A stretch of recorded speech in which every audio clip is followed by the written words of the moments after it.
Welcome back. तो previous lecture में हम लोगों ने देख लिया था इनफाइनाइट सीरीज़ क्या होती है, इसकी ज़रूरत क्यों पड़ी, क्यों हम लोग इसको स्टडी करते हैं, सारी बातें बेसिक चीज़ें हम लोगों ने डिस्कस कर ली थी। अब उसी क्रम में हम लोग आगे बढ़ेंगे और इनफाइनाइट सीरीज़ के बारे में कुछ और भी जानेंगे। एक बार देख लेते हैं क्या क्या हम लोगों ने देखा था। फर्स्ट ऑफ ऑल हम लोगों ने इनफाइनाइट सीरीज़ को डिफ़ाइन कर लिया था क्या होता है, और उसके बाद एग्जाम्पल के तौर पर हमने ये देखा था कि क्यों इसकी ज़रूरत पड़ी। जीनोस पैराडॉक्स के बारे में हम लोगों ने बात की। इसके बाद हम लोगों ने देखा ज्योमेट्रिक सीरीज़ का नेचर क्या होता है, किसी सीरीज़ का नेचर उसके sequence of nth partial sum पर कैसे डिपेंड करता है। इन सब चीज़ों को हम लोगों ने देख लिया था। अब उसी क्रम में आगे बढ़ते हैं। और ठीक है, ये तो एक तरीका है सीक्वेंस ऑफ nth पार्शियल सम निकालना, फिर उसका नेचर पता करना। तो क्या कुछ ऐसी प्रोसीजर या ऐसी टेक्निक है जो कि सीरीज़ को ही देखकर हम पता लगा सकें कि वो कन्वर्जेंट होगा कि डाइवर्जेंट होगा? तो है, तो लेकिन वो नेसेसरी एंड सफिशिएंट नहीं है, बाई पाथ नहीं है, एक पाथ है। मीन्स हमारे पास एक नेसेसरी कंडीशन है। फर्स्ट ऑफ ऑल अभी नेसेसरी कंडीशन है, इसके बाद हम लोग नेसेसरी एंड सफिशिएंट कंडीशन भी देखेंगे। तो पहले हम लोग नेसेसरी कंडीशन को देख लेते हैं कि कोई सीरीज अगर दी है तो उसे हम देख कर बता पाएँ कि हाँ, अगर कन्वर्जेंट है तो इसके पास क्या क्या प्रॉपर्टी होनी चाहिए, और अगर नहीं है तो क्या क्या भी होनी चाहिए। ठीक, तो अगला जो हमारा हेडिंग होगा that will be necessary condition for convergence of a sequence. अब जाहिर सी बात है, अगर मैं नेसेसरी कह रहा हूँ तो वो सफिशिएंट नहीं होगा। चलिए इसको देख लेते हैं। What is necessary condition? Necessary condition, don't mind the spelling, गलत हो सकता है, आप अपना लिखिएगा। Necessary condition for convergence of a series, for convergence, Kanva लिख के डॉट लगाऊंगा, दैट मीन्स कन्वर्जेंस। आप लोग समझिएगा, मैं बोलता रहता हूँ इसलिए। कन्वर्जेंस ऑफ अ सीरीज, और सीरीज का मतलब यहाँ पर इनफाइनाइट सीरीज होगा, ये भी अंडरस्टूड रहना चाहिए आपको। तो ये कंडीशन ये है कि अगर सीरीज कन्वर्जेंट है, इफ समेशन ए एन, अब सिर्फ समेशन ए एन लिखूंगा क्योंकि जो समेशन रन करेगा वो n from 0, n from 1, infinity term जाना है, तो आपको वो भी अंडरस्टूड होना चाहिए। समेशन n का सिर्फ इतना मतलब होगा कि इन्फिनिट सीरीज है। n में रन फ्रॉम 0, n में रन फ्रॉम 1, n में run from 2, 3, 4 and so on, but it should go towards the infinity. That means this sum must contain infinite number of terms. So if an is convergent, अगर ये series convergent है तो ये imply करेगा कि जो series का nth term होगा, the limit of the nth term will be 0, the limit of nth term will be 0। This is necessary condition. Means ये सफिशिएंट क्यों नहीं है? क्योंकि इसमें यह हो सकता है कि लिमिट 0 हो बट सीरीज कन्वर्जेंट ना हो, सीरीज डाइवर्जेंट हो, और इसका एग्जांपल हम लोग देखेंगे इसके बाद। तो नेसेसरी कंडीशन क्या है कि अगर सीरीज कन्वर्जेंट दिया है then we can make sure that the nth term limit will be 0। चलिए इसको प्रूफ कर लेते हैं। प्रूफ, तो इसमें हमें दिया है कि कन्वर्जेंट है, तो उसको हम सपोज कर सकते हैं। तो so let a n is convergent, a n is convergent. अब सीरीज का कन्वर्जेंस किस पर डिपेंड करता है? सीरीज का कन्वर्जेंस उसके sequence of nth partial sum पर डिपेंड करता है। तो अगर ए एन कन्वर्जेंट है तो इसका सीक्वेंस ऑफ nth पार्शियल सम भी कन्वर्जेंट होगा। तो मान लेते हैं then the sequence of nth partial sum, the sequence of nth partial sum, मान लीजिए वो Sn है, partial sum Sn will be convergent by definition of convergence of series, will be convergent अब Sn की कन्वर्जेंस का क्या मतलब है, that it will have a finite limit, that is limit n tending to infinity Sn will be some finite number. मान लीजिए वो finite number s है,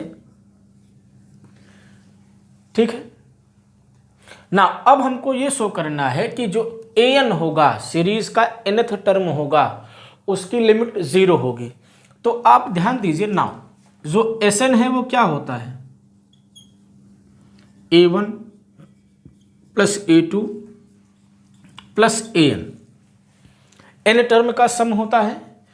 और Sn-1 अगर हम कंसीडर करें तो ये क्या हो जाएगा, a1 plus a2 till an-1, उसमें एक टर्म an ज़्यादा है। तो अगर हम निकाले Sn-1 तो n-1 तक के टर्म्स कैंसिल आउट हो जाएंगे और an बच जाएगा। सो द सीरीज का जो nth टर्म है an, उसको हम कैसे रिप्रेजेंट कर सकते हैं, Sn-1। अब जो Sn की लिमिट है वो s है, और सीक्वेंस से एक आधा टर्म निकाल देने से कोई फर्क नहीं पड़ता है। जो लिमिट Sn की है वही लिमिट Sn-1 की होगी, क्योंकि n इन्फिनिटी को टेंड कर रहा है। इन्फिनिटी में से 1 2 3 10 कोई भी फाइनाइट नंबर निकाल देने से इन्फिनिटी ही बना रहता है। तो अब इसमें दोनों तरफ हम लिमिट लगा देंगे n टेंडिंग टू इन्फिनिटी। तो ये क्या हो जाएगा, Sn-1 and that will be equals to limit n tending to infinity an. Now Sn will have limit s, also Sn-1 will have limit s, so limit n tending to infinity an क्या हो जाएगा, ये 0 हो जाएगा। क्या हो जाएगा, ये 0 हो जाएगा। तो हमने क्या दिखा दिया, in this manner we had shown that if the series is convergent then its limit of the nth term will be 0। अब ये सफिशिएंट कंडीशन कैसे नहीं है, इसके लिए हमें एग्जाम्पल देखना पड़ेगा। चलिए इसके कन्वर्स की बात हम लोग कर लेते हैं कि क्या अगर nth टर्म की लिमिट 0 दी हो तब हम कह सकते हैं कि कन्वर्जेंट होगा। तो जैसा कि हमने पहले ही कहा, ये संभव कभी हो सकता है और कभी नहीं भी हो सकता है। उसके लिए हमें काउंटर एग्जाम्पल देना पड़ता है। प्रूफ तो आप कर सकते हैं, डिसप्रूफ के लिए डिसप्रूफ का प्रूफ नहीं होता है। डिसप्रूफ करने के लिए आपको एक काउंटर एग्जाम्पल देना होता है। So for the converse of this theorem we have a counter example, that means converse need not be true for converse. या इस बात को हम नोट करके लिखेंगे कि for a series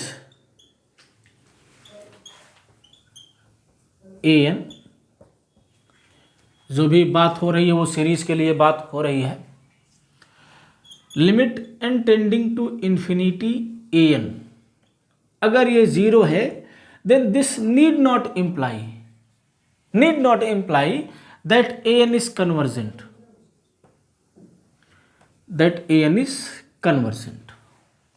need not का सिर्फ इतना मतलब होता है कि हमें कुछ एग्जाम्पल एक कम से कम एक तो मिल ही जाएगा जो इसको सेटिस्फाई नहीं करेगा। लिमिट 0 होगी बट वो कन्वर्जेंट नहीं होगा। किसी पर्टिकुलर एग्जाम्पल आप कंस्ट्रक्ट कर सकते हैं कि उसके लिए होल्ड हो जाए। चलिए तो इसके लिए हम एक एग्जाम्पल देखेंगे। मान लीजिए जो सीरीज है, for example consider the series, और बहुत ही इंपॉर्टेंट एग्जाम्पल है जो कि आप लोगों ने सीक्वेंस में भी फ्रिक्वेंटली यूज किया होगा, सीक्वेंस विच इज ठीक। तो अभी देखेंगे क्या है। Consider the series an equals to 1/n, ये हमारा सीरीज है। तो nth टर्म इसका आपको दिख रहा है क्या है, 1/n है। ये है सीरीज क्या, 1 + 1/2 + 1/3 + 1/n एंड सो ऑन। चलिए n को 1 से रेंज करा देते हैं क्योंकि 0 से तो रेंज करा नहीं सकते हैं इसको, 1/0 इन्फिनिटी हो जाएगा and it going till infinity. ये हमारा सीरीज है। अब हमें दिखाना क्या है, दिख ही रहा होगा आपको कि nth टर्म की जो लिमिट होगी वो 0 है clearly. Limit n tending to infinity an, that is limit n tending to infinity 1/n is 0। ठीक, तो ठीक है, पहली कंडीशन हमारी सेटिस्फाइड है दैट इट हैज लिमिट 0। अब हमें जो दिखाना है, ये जो हमारा क्लेम है कि ये कन्वर्जेंट नहीं होगा, मीन्स इसका sequence of nth partial sum convergent नहीं होगा। अब कन्वर्जेंट नहीं होगा तो either it can oscillate or diverge. तो पॉजिटिव टर्म की सीरीज तो ऑसिलेट नहीं करती है, अभी उसको प्रॉपर्टी में आपको लिखा दूंगा।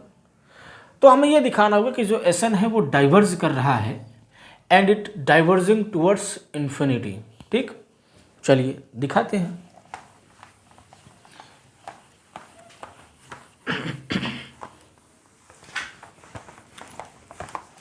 तो इसका जो sequence of nth partial sum बनेगा वो क्या बनेगा, सीक्वेंस ऑफ nth पार्शियल सम,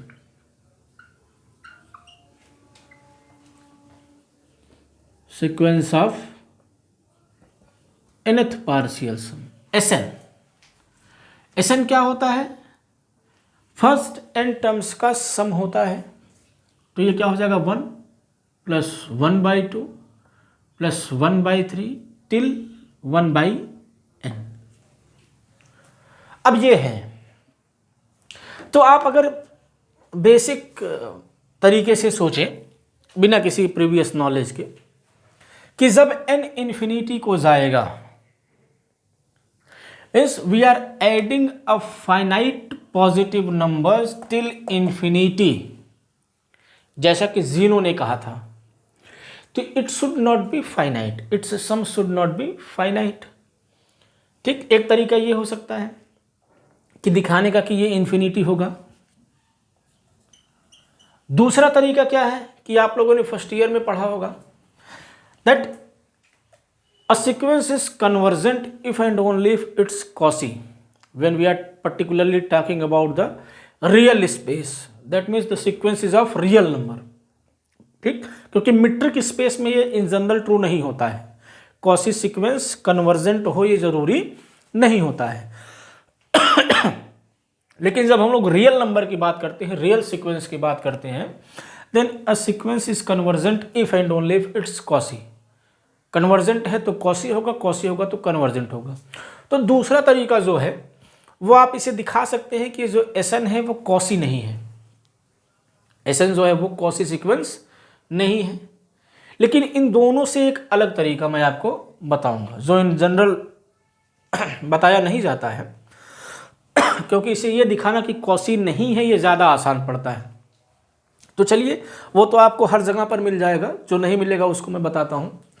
इसे हमें डाइवर्जेंट दिखाना है। अब ये है क्या, इसको हम लोग ज्योमेट्रिकली इंटरप्रेट करेंगे कि ये रिप्रेजेंट क्या कर रहा है। देखिए, ध्यान दीजिए आप लोग, suppose this is x axis and this is y axis. अब इस पर हम कर्व बनाएंगे y = 1/x का। Consider the curve. ये जो मैं बताने जा रहा हूं this has been taken from TM Apostol की बुक है, उसमें इस तरह से समझाया गया है। तो मैं इसको यहाँ से रिफर कर रहा हूँ, ऐसा मत सोचिएगा आई हैव कंस्ट्रक्टेड दैट, मेरा एग्जाम्पल नहीं है दिखाने का तरीका, मैंने किसी बुक से उठाया है, TM एपोस्टल से। तो अब हम लोग कंसीडर करेंगे y = 1/x का ग्राफ। चलिए नंबरिंग कर देते हैं। मान लीजिए ये 1 है, ये 2 है, ये 3 है, ये 4 है, ये 5 है एंड सो ऑन, n है एंड n+1 है। ठीक, ये ओरिजिन है। अब इस पर हमको ग्राफ प्लॉट करना है इसका। x1 होगा तो y1 होगा, मान लीजिए यहां कहीं पर है, ये है हमारा 1। x2 होगा तो y 1/2 होगा। चलिए मान लीजिए थोड़ा सा ग्राफ अच्छा बने, ऐसा बनता है तो उसी हिसाब से पॉइंट को चूज कर ले रहा हूं। मान लीजिए ये है 1/2। 3 होगा 1/3, मान लीजिए यहां है, ठीक, इसको ड्रा करने की जरूरत नहीं है। 1/3, 1/4, ठीक, कम ही कर दीजिए, डायरेक्ट n+1 कर देते हैं। बीच में डॉटेड है, बहुत सारे पॉइंट्स हैं, तो n की जगह पर 1/n और n+1। ये इसका मान लीजिए ग्राफ, रफ ग्राफ ये है।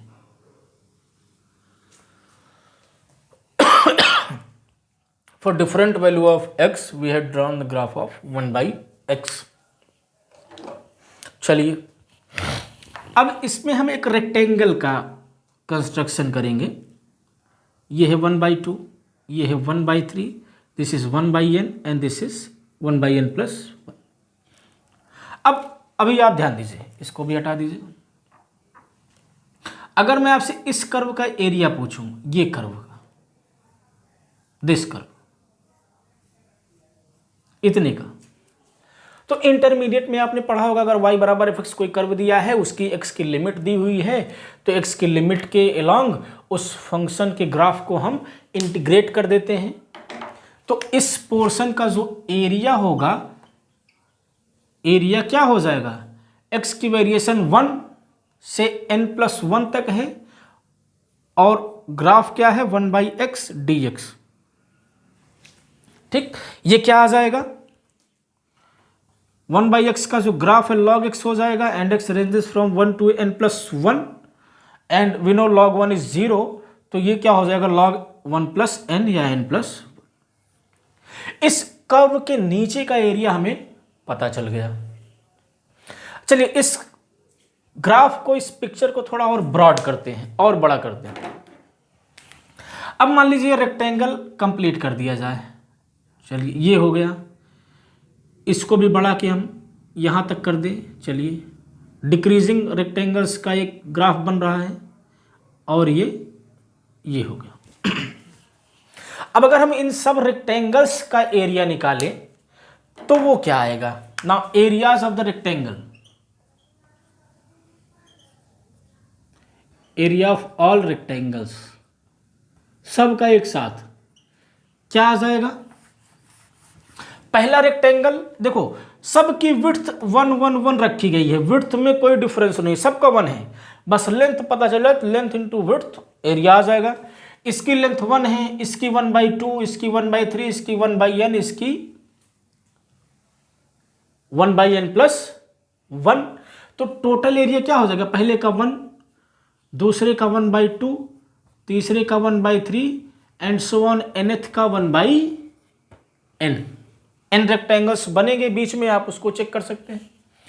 तो जो टोटल रेक्टेंगल का एरिया होगा, रेक्टेंगल का एरिया ज्यादा है क्योंकि बढ़ाने पर बना हुआ है, तो ये वाला जो टर्म होगा कर्व्ड का, नीचे का, ये इस वाले एरिया से कम होगा। तो हम क्या कह सकते हैं, सो 1 + 1/2 so on 1/n is greater than or equal to log n+1. Now this is our Sn. So Sn become greater than or equal to log 1+n। अब ये चीज जब n इंफिनिटी को जाएगा, log 1+n tends to infinity when n tends to infinity। log x is a increasing function, तो जब ये infinity को चला जा रहा है तो Sn तो इससे बड़ा है, तो Sn भी कहाँ चला जाएगा, इंफिनिटी पर चला जाएगा, as n tending to infinity, and this is showing that Sn is divergent because its limit become infinity. ठीक, ये एक बेहतरीन तरीका है, अच्छा तरीका है, कुछ नया भी है। तो आप समझ सकते हैं इस चीज़ को।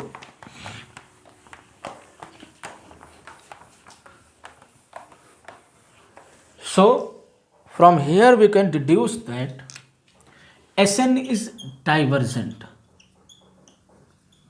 अब इसके लिए आपको कॉशी वगैरह याद करने की जरूरत नहीं, कॉशी सीक्वेंस क्या होता है, कैसे दिखाया जाता है, नथिंग। बस थोड़ा सा हमने अपने एक्सप्रेशन को ज्योमेट्रिकली रिप्रेजेंट किया और काम हो गया। सो Sn is divergent and hence An is divergent. An is divergent. And that's what our claim is, that one series 1 by n is divergent. So in this way we have seen that the An is divergent. ठीक, ये एक standard आपको एक अलग तरीका मिला दिखाने का। अब चूंकि ये बहुत ही स्टैंडर्ड नहीं है, क्योंकि अब देखिए यहाँ एक्सप्रेशन जो था वो काफ़ी इजी था, तो आसानी से हमने एक फिगर, एक ज्योमेट्रिकल उसका डिस्क्रिप्शन जनरेट कर लिया। लेकिन हमेशा ऐसा नहीं होता है, कभी कभी फिगर्स बनाने बहुत कठिन हो जाते हैं और बनता भी नहीं है हर केस में, तो ये तरीका थोड़ा कम बताया जाता है। हमने देखा है कोचिंगों में रटा रटाया तरीका बताया जाता है, वो नए तरीक़ों को इन्वेंट नहीं करते हैं, क्योंकि उसके लिए थोड़ा सा मेहनत करनी पड़ती है, किताबें पढ़नी पड़ती है। यहाँ यही है ना, आप किसी भी कोचिंग का नोट्स उठा के देख लीजिए, जो सन 2004 BC में पढ़ाया गया होगा वही आज भी पढ़ाया जा रहा है। तरीका नहीं बदला है, सिलेबस भले ना बदला हो, सिलेबस से क्या मतलब है, तरीके बहुत सारे हो सकते हैं, लेकिन यहाँ तरीके बदलने में लोगों को बहुत कठिनाई होती है, क्योंकि उसके लिए कमांड चाहिए, उसके लिए पढ़ना पड़ता है। ठीक, तो ये हमने वैसा भी मैंने कहूँगा कि मैंने हर एक चीज़ नई तरीके से बता दिया, एक आध एग्जाम्पल प्रयास किया कि आपको थोड़ा नई तरीके से बताया जाए। तो ये हुआ कि नेसेसरी कंडीशन पर हमने थोड़ा सा काम किया, कि नेसेसरी कंडीशन क्या हुई कि सीरीज़ अगर कन्वर्जेंट है तो so then we can make sure that its nth term will converse to 0। लेकिन इसका कन्वर्स ट्रू नहीं है। कन्वर्स का मतलब क्या हुआ, अगर nth टर्म 0 को कन्वर्स कर रहा है then it need not imply that our series is convergent. उसका हमने एक एग्जांपल दे दिया। चलिए अब आगे बढ़ते हैं और बात करते हैं नेसेसरी एंड सफिशिएंट कंडीशन की। Now necessary and sufficient condition,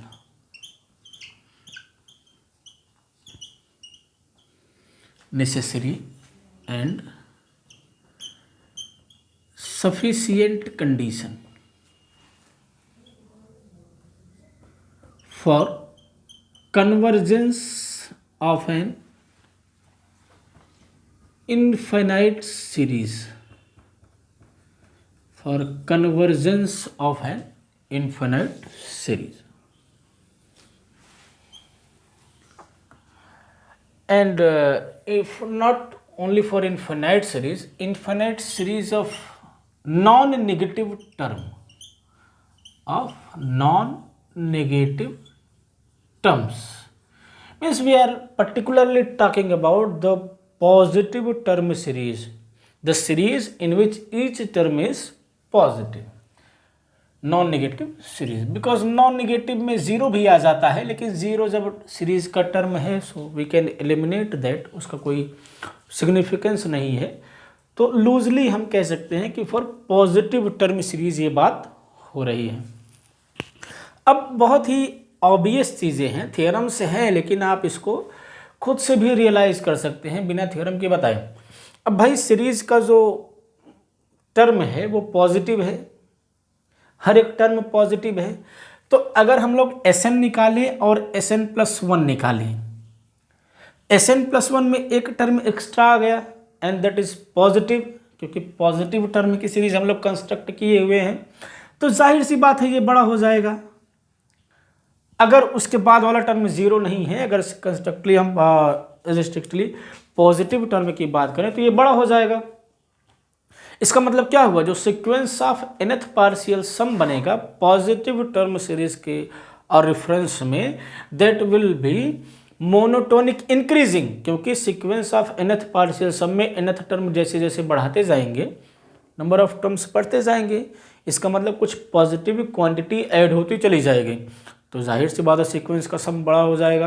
तो ये एक तरह से कह सकते हैं कि अगर पॉजिटिव टर्म की सीरीज है तो sequence of nth partial sum monotonic increasing होगा। और फर्स्ट ईयर में आपने पढ़ा है कि मोनोटोनिक इंक्रीजिंग सीक्वेंस कब कन्वर्जेंट होता है, जब वो बाउंडेड एबव हो। क्योंकि कोई चीज़ लगातार बढ़ रही है तो आप कब कह सकते हैं कि इस पॉइंट पर कन्वर्ज करेगा, जब इसके पास आते आते वो बाउंडेड हो जाए, इसके आगे ना निकल जाए। ठीक, और ऐसे ही बिलो के केस में भी कह सकते हैं कि बाउंडेड बिलो है तब भी कहीं ना कहीं कन्वर्ज करेगा, क्योंकि घटते घटते एक लास्ट पॉइंट तक वो पहुंचेगा। So in this with this kind of knowledge we can deduce that if we have a positive term series or a non-negative term series, then that series will be convergent if and only if its sequence of nth partial sum is bounded above. If and only if its sequence of nth partial sum is bounded above. इसी बात को हमें prove करना है। तो necessary and sufficient condition क्या है? A series of non negative term, a series summation an of non-negative term is convergent if and only if the sequence of nth partial sum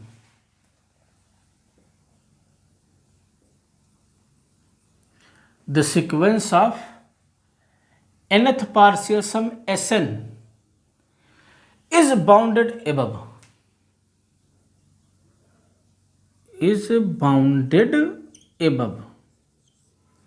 बहुत ही आसान तरीका है। नहीं भी अगर इसको बनाया गया होता तो आप लोग खुद भी बना सकते थे। You are genius.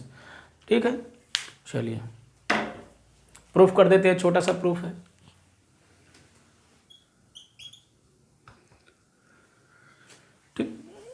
अब चूंकि ये इसलिए कहा जाता है कि आप भी इसको बना सकते थे, because the mathematics is it's kind of language.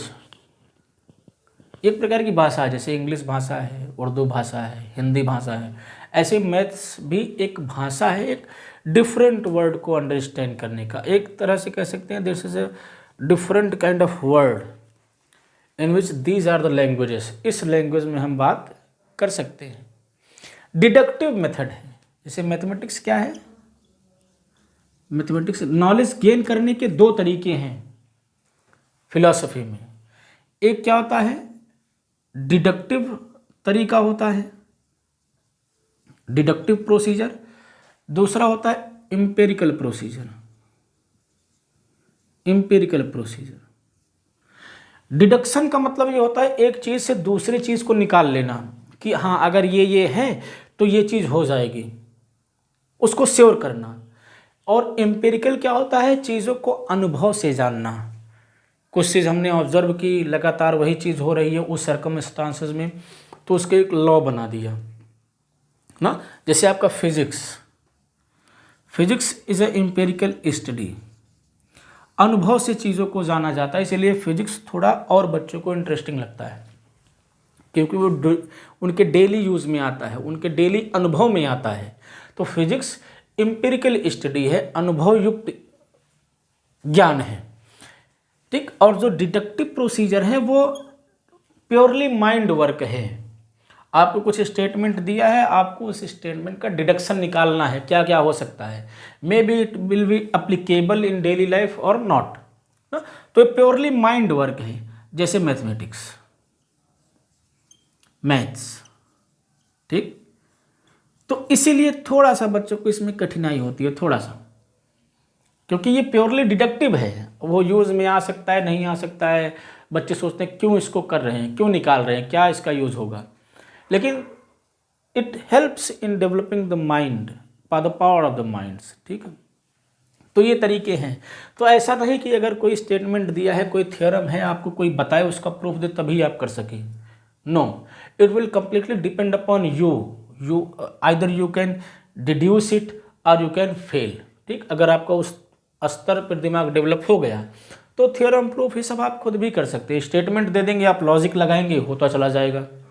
ठीक, तो सिर्फ अंतर इतना होता है एक टीचर और स्टूडेंट में। टीचर थोड़ा पहले आपसे पास हो जाता है, थोड़ा पहले आपसे स्टडी कर लेता है, तो वो जान जाता है।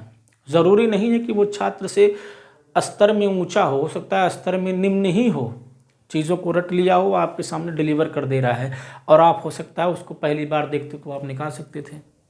तो ये टीचरों पर डिपेंड नहीं करता है कि वो आपको सिखा सकता है, नहीं, it will completely depend upon your mind how it is working. ठीक, चलिए तो आगे बढ़ते हैं और इस थ्योरम का हम लोग प्रूफ देखते हैं। दिया क्या है हमें, series of non negative term है, दिखाना क्या है कि वो convergent if and only if it's sequence of nth partial some is bounded. तो इफ एंड ओनली इफ का मतलब है तो एक बार इसको मानना है, इसको दिखाना है, उसके बाद इसको मानना है, इसको दिखाना है। चलिए मान लेते हैं, सपोज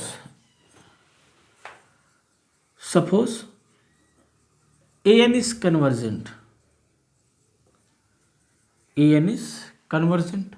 अब an की जो कन्वर्जेंस है वो sequence of nth partial sum पर डिपेंड करती है। तो then the sequence of nth partial sum, then the sequence of nth partial sum Sn will be convergent, and clearly Sn is monotonic increasing, Sn is monotonic increasing. कैसे, उसको हमने आपको समझा दिया। And we know that, writing थोड़ा ठीक नहीं है इसीलिए मैं बोलते चल रहा हूं। And we know that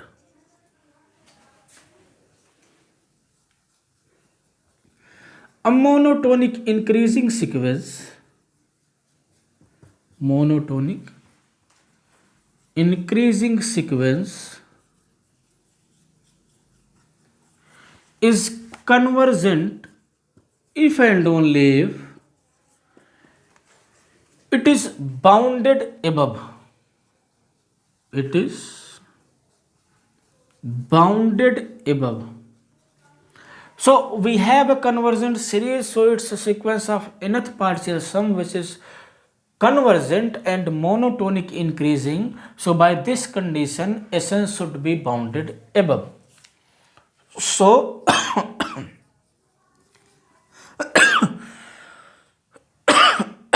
Sn is bounded above। ठीक, ये आर्गुमेंट फर्स्ट ईयर में आप लोगों ने पढ़ा। तो सिर्फ देखिए आर्गुमेंट से, सिर्फ लॉजिक से हमने निकाल लिया कि अगर क्या है, सीरीज कन्वर्जेंट है तो उसका पार्शियल सम बाउंडेड अबव होगा। ऐसे ही हम कन्वर्स के बारे में बात कर सकते हैं कि अगर बाउंडेड अबव दिया हो और दिखाना हो कि वो कन्वर्जेंट होगा, फिर भी हम सिर्फ आर्गुमेंट से ये बात कंप्लीट अपनी कर सकते हैं। ना कन्वर्सली सपोज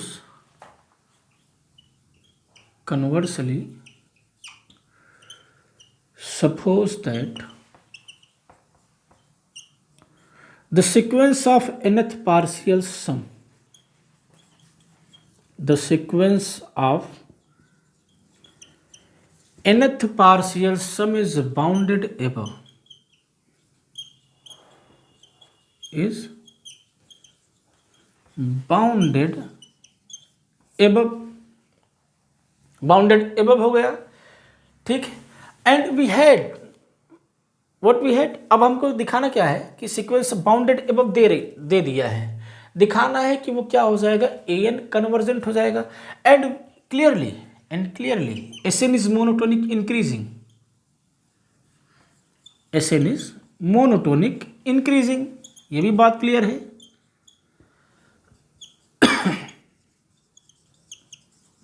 अब ये बाउंडेड अबव है, मोनोटोनिक इंक्रीजिंग है, तो अपने आप क्या हो जाएगा, कन्वर्जेंट हो जाएगा। Thus Sn is convergent, Sn convergent हो गया and hence an is convergent.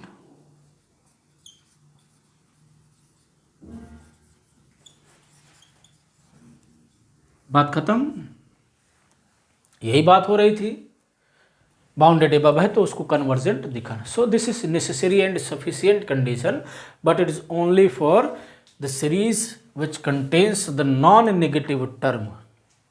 Means जब हम लोग सेकेंड यूनिट में बात करेंगे तो वहाँ पर अल्टरनेटिंग सीरीज आने लगेगा, प्लस और माइनस अल्टरनेटिवली अकर करेंगे, तो ये सेकेंड यूनिट में अप्लीकेबल नहीं होगा। This is only for the unit first. ठीक, चलिए आगे बढ़ते हैं। अब आगे क्या बढ़ना, कुछ जनरल प्रॉपर्टीज हैं सीरीज ऑफ पॉजिटिव टर्म के रिगार्डिंग उसको हम बात कर लेते हैं। जब भी मैं infinite series of positive term बोलूंगा, इसका मतलब क्या है कि an इज ग्रेटर देन 0। उसका डिफिनीशन अलग से लिखने की जरूरत नहीं है, नाम से ही क्लियर है कि सारे टर्म पॉजिटिव है, नेगेटिव कोई भी नहीं है। मीन्स सीरीज में हमें नेगेटिव सिंबल्स देखने को नहीं मिलेंगे, सीरीज में हमें नेगेटिव टर्म्स देखने को नहीं मिलेंगे। तो इसमें जो सबसे महत्वपूर्ण, सबसे इम्पोर्टेंट जो थ्योरम है, और एक तरह से जिनका थ्योरम है, कॉसिस थ्योरम कहलाता है, और उन्होंने ही ज़्यादातर इनफाइनाइट सीरीज के थ्योरीज को ऑथेंटिकली डेवलप किया। ठीक, so the Cauchy's theorem on Cauchy's criteria कह सकते हैं, Cauchy's criterion for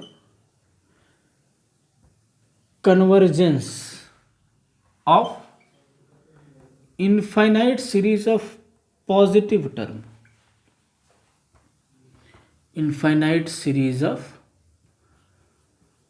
positive terms।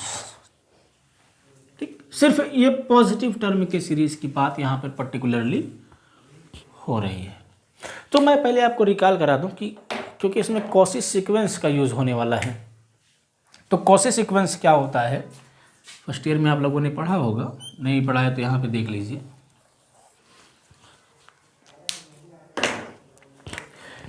A series an is said to be Cauchy,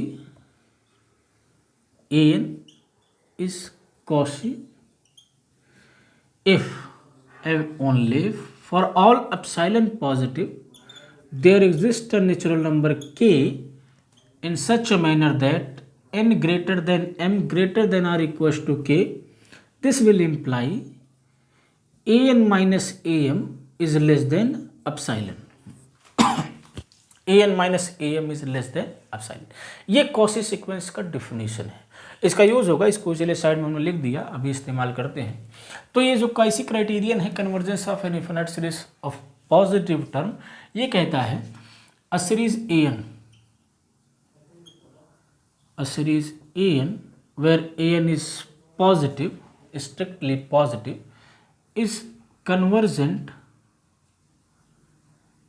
if and only if for all epsilon positive there exists a natural number k such that n greater than m greater than or equals to k, greater than है ये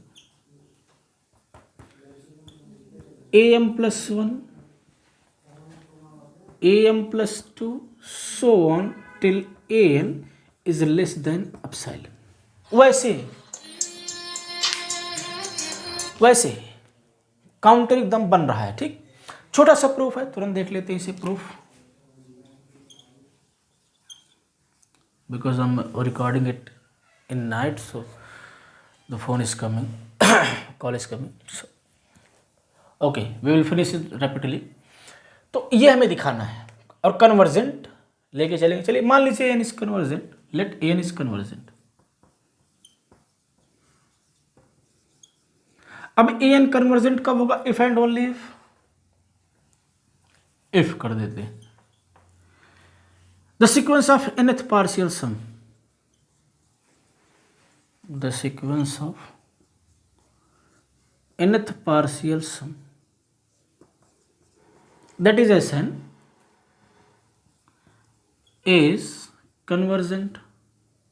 Now we are talking about Sn. Sn is convergent, and I have already told you that a sequence is convergent if and only if it's Cauchy, because we are in a real world. We are working on R.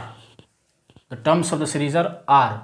So Sn will be convergent if and only if it's Cauchy. So if and only if Sn is Cauchy. Sn is Cauchy sequence. Sn is Cauchy sequence, and by the definition of the Cauchy sequence, just copy and paste it here. For all epsilon positive, there will exist a natural number such that n greater than m greater than or equals to k. This will imply Sn minus Sm is less than epsilon. Now remember that m is less than n, so we can make use of it. यहाँ से क्या हो जाएगा, ये क्या आ जाएगा, वहाँ के बाद आपको यहाँ पर कंटिन्यू करना है. If and only if for all epsilon positive there exist a K natural number such that क्या हो जाए Sn. देखिए अब Sn माइनस Sm है तो m पहले एग्जॉस्ट हो जाएगा, Sn बाद तक आएगा, तो ये क्या हो जाएगा, suppose S1 S2 Sm plus 1 plus till Sn, ये Sn माइनस Sm. ठीक, अब Sm तक के टर्म्स कट जाएंगे, मैं डायरेक्टली लिख रहा हूं, तो ये क्या आ जाएगा, S1 Sm हो कि ना A1 A2 AM होगा. चलिए फिर से लिख देता हूं, Sn क्या होगा, A1 plus A2 plus A3 AM plus 1 dot dot dot till An minus A1 plus A2 dot dot dot plus AM less than epsilon. अब m तक के टर्म्स कैंसिल आउट हो जाएंगे, तो if and only if for all epsilon positive there exist a k belongs to n such that mod m तक के terms cut गए तो बचा क्या, am plus 1 am plus 2 till an is less than epsilon. यही तो proof करना था. तो सिर्फ कॉची सीक्वेंस का डेफिनेशन यूज हुआ, बाकी काम हमारा हो गया. सो प्रूफ हो गया ये. अब देखिए कभी कभी इसका डिफॉर्म्ड फॉर्म भी पूछा जाता है, इसको कुछ मैनिपुलेशन कर देते हैं इसमें स्टेटमेंट में, तो उसको भी मैं आपको बता देता हूँ, यही से वो क्लियर हो जाएगा. इसमें कभी कभी क्या करते हैं, m की वैल्यू k की इक्वल ले लेते हैं, क्योंकि k और m के बीच में इनइक्वलिटी लगी होती है. ठीक, यहाँ पर n greater than m greater than और इक्वल टू k लगा होता है. सो पर्टिकुलर केस इसका क्या हो जाएगा, particular case taking m equals to k. तो जो कॉची थ्योरम का जो डिफिनीशन है, वो जो स्टेटमेंट है, वो कैसे कन्वर्ट हो जाएगा, n greater than k implies ak plus 1 ak plus 2 till an is less than epsilon. ये पहला केस है. ऐसे ये केस बनाया जाता है कि m को हम k के इक्वल ले लें और n को k प्लस p ले लें, where p is greater than और इक्वल टू 1. तो ये क्या बन जाएगा, p ग्रेटर देन और इक्वल टू 1, क्योंकि n हट गया, n की जगह पर k प्लस p आ गया. ठीक, तो p ग्रेटर देन और इक्वल टू 1 है, तो डायरेक्टली हम इसे यहाँ लिख देते हैं. और ये क्या बन जाएगा, ak plus 1 ak plus 2 till ak plus p less than epsilon. ठीक, कभी कभी ये दे देता है तो आपको कन्फ्यूजन ना हो, इसलिए हमने बता दिया. अब ये कह क्या रहा है, कॉची थ्योरम और लिमिट स्टेट कर दिया, प्रूफ कर दिया, लेकिन इसका मतलब क्या है, तो आप स्टेटमेंट में जाते हो, क्या कहता है, n greater than m greater than और इक्वल टू k.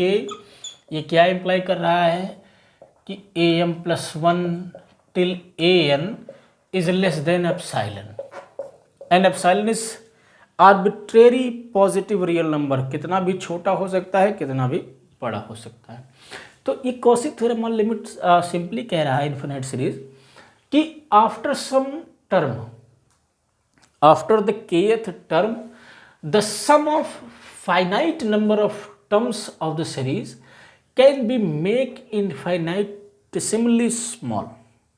जितना छोटा हम करना चाहें फाइनाइट नंबर ऑफ टर्म्स का सम आफ्टर सम टाइम, तो वो हम बना सकते हैं। ठीक, जो कोर इसका तरीका है जानने का, जो कोर इसका सेंट्रल आइडिया जिसे कहते हैं हम, वो है। तो ठीक है, इतनी चीज़ों को आप समझिए, बाकी बातें हम लोग बाद में करेंगे। थैंक्स फॉर टुडे, मिलते हैं नेक्स्ट लेक्चर में।